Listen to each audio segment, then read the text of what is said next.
Hi, and welcome to the 2019 paper 2 of the junior to higher level. This here is question 6. Usually, if you want the set of notes I'm working off, just send me an email at shanetroy@gmail.com, and that email address should be in the description below. So question 6 here is geometry.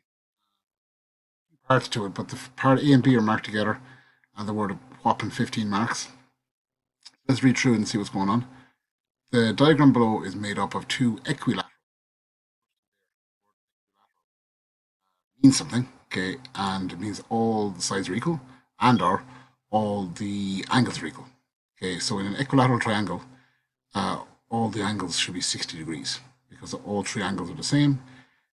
So three, now you can put this way, 3 times the angle equals 180. So as usual, I apologize, I'm using a mouse to write this.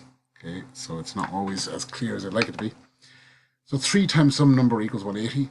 That number has to be equal to 60. Okay, so that's useful. Okay, now 3 angles here are marked. The angle M here on this, like what looks like a parallelogram here, and this is an equilateral. The angle K, which must be 60, and then this big angle here is N. Okay, so you have a whole pile of different shapes going on here. Little triangle, a big triangle, and a parallelogram, and a parallelogram. Okay, it makes a kind of diamond shape, whatever.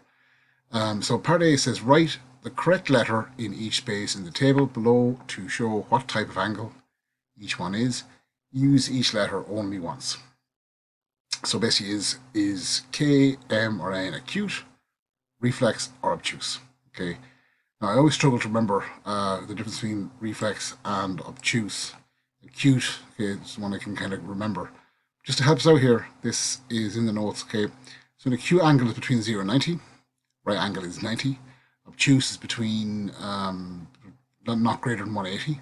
A straight line is 180, and then reflex is bigger than 180. Or I suppose you could say between 0 and 360. Okay. So M there would have to be the obtuse.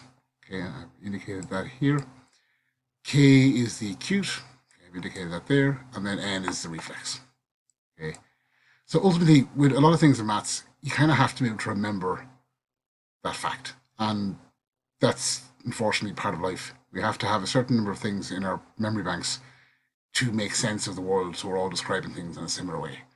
For some people, those things are easy. I've often found mnemonics devices can help. Okay, good one in trigonometry. Well, for should old Harry catch a herring traveling off America, or so cat Toa, or there's loads of different variations. I often suggest to students you make up your own one and one that's memorable to you. And if you can commit that to memory, you might never forget that for your entire life. Okay, and then when you ever are trying to just talk about something in a professional way, it rolls off your tongue. Otherwise, you're kind of always struggling and on the back foot. And ultimately, people often complain about rote learning. That's kind of what it is. Now, there's a bad side to it. You can take that to an extreme. Anyway, so part B there says work out the size of each of the angles K, M, and N. Okay, now we talked about earlier. We know that K has to be 60 because all 3 angles equals 180. 180 divided by 3 is 60. Okay, so hopefully that makes sense. This is junior honors. Okay, so if that's 60, okay, the whole straight angle here is 180. So 180 take away 60 is 120. That's why M is 120. Now this one here, okay, if you think about there, that's 60. Okay, I suppose this is some of the interior exterior angle. Okay, there's probably multiple ways of looking at this, but that there would be 60. Okay. Now, if you think of that line there and that line there are parallel, you have a transversal cutting them. So 60 is corresponding to 60 here. Okay. And that there, 2 lines continuing on, that should be 60 there. Oh yeah, 60 because it's the equilateral. Okay. So there's 60 and 60, which is 120. So 360 take away the 120 leaves you with the 240. Probably should have been more clear in writing this for notes, but I suppose that's the answer. So again, there could be multiple ways of approaching that might make even be smarter, okay, than the way I just did it there. But that's the way the cookie crumbles, and that's part of what Project Maths was trying to aim for, is that there are multiple ways to the one answer.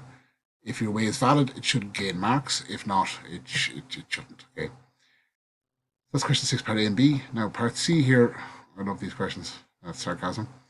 The two equilateral triangles are not the same size as each other. Siobhan says the two triangles are similar, but they are not congruent.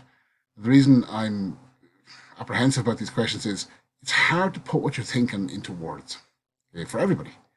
And in one sense, practice helps, okay, but a good understanding of geometry will help. To, if you really understand what's going on here, you should be able to say it.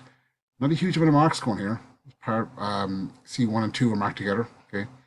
So give a reason why the two triangles are similar.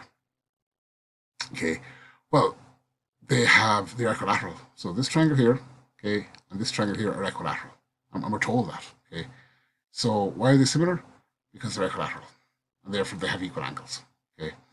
Now, why are they not congruent? Now, congruent triangles, usually side, angle, side, angle, they have to be the same size, okay. And that's what congruency means, okay. So they are not congruent. It's like the picture, I suppose, makes it obvious. This triangle here and this triangle here are not congruent, not the same size. Okay, so that's part C, 1 and 2. Now part D here says a construction, so it's a hard construction in a sense. The small triangle in the diagram has sides of length 4 centimeters. The big triangle has sides of length 8 centimeters. Use this information to construct the diagram in the space below. Show clearly any construction lines used. Now, I'm not going to go into detail on this because you kind of have to just draw it. You should have your compass, you should have a protractor, again, for the exams. And between it, in a sense, knowing other constructions can help you sort this one out. I have the answer kind of done there just to kind of show.